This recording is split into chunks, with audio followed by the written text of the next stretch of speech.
बिस्मिल्लाहिर्रहमानिर्रहीम। अस्सलामुअलैकुम दोस्तों, मैं हूं आपका दोस्त नईम बेग और आप देख रहे हैं रेल कहानी सुनो। जी हाँ दोस्तों, मैं इस वक्त लाहौर जंक्शन के प्लेटफार्म नंबर 2 पे मौजूद हूं और एक बहुत बड़ी खुशखबरी बताने जा रहा हूं उन पैसेंजर्स को, उन मुसाफिरों को जो डायरेक्टली तौर पे पेशावर से कराची जाना चाहते हैं। तो 20 दिसंबर को नोट कर लें, 20 दिसंबर को अवाम एक्सप्रेस रीस्टोर होने जा रही है। जी हाँ, अवाम एक्सप्रेस 20 दिसंबर को रीस्टोर होने जा रही है। खुशखबरी आपको दे रहा हूँ। इसमें जो नए किराए पाकिस्तान रेलवे ने रखे हैं उसकी थोड़ी सी डिटेल भी आपको मैं बताऊंगा। देखते रहिए रेल कहानी सुनो, मेरे साथ जुड़े रहिए दोस्तों। पेशावर कैंट से कराची कैंट का जो किराया है वो एसी लोअर स्टैंडर्ड का 9150 है, एसी बिजनेस 10,500 और इकॉनमी क्लास का 4100 बर्थ के साथ है और सीट के साथ है 4000 रुपये। दोस्तों इसी तरह मुल्तान कैंट से पेशावर कैंट तक का जो किराया है वो AC lower standard 4100, AC business 5450 और इसी तरह इकॉनमी का 2300 बर्थ के साथ और सीट के साथ 2200।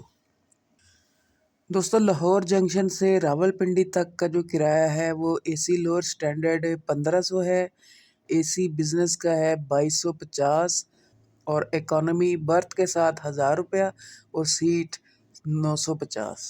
दोस्तों कराची कैंट से रोहड़ी जंक्शन तक का जो किराया है एसी लोअर स्टैंडर्ड 2450, जबकि एसी बिजनेस 3350 और इकॉनमी क्लास का 1350 बर्थ के साथ और सीट के साथ 1300।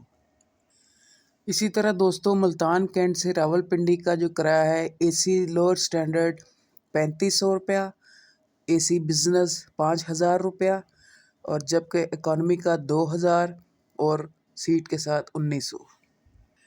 रोहड़ी जंक्शन से लाहौर जंक्शन तक का जो किराया है एसी लोअर स्टैंडर्ड 4100 रुपया, एसी बिजनेस 5450 रुपया, इकॉनमी का 2300 और सीट के साथ 2200।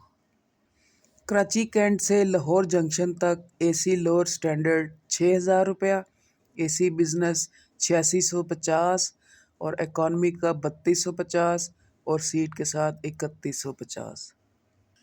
दोस्तों कराची कैंट से मुल्तान कैंट का जो किराया है एसी लोअर स्टैंडर्ड 4650 रुपया, एसी बिजनेस 6650 रुपया और इकॉनमी क्लास का 2400 बर्थ के साथ और 2300 सीट के साथ।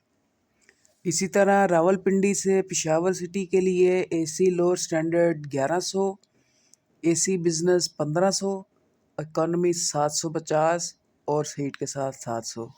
हैदराबाद जंक्शन से लाहौर जंक्शन तक AC lower standard 5500, AC business 7300 और इकॉनमी का 2950 और सीट के साथ 2850।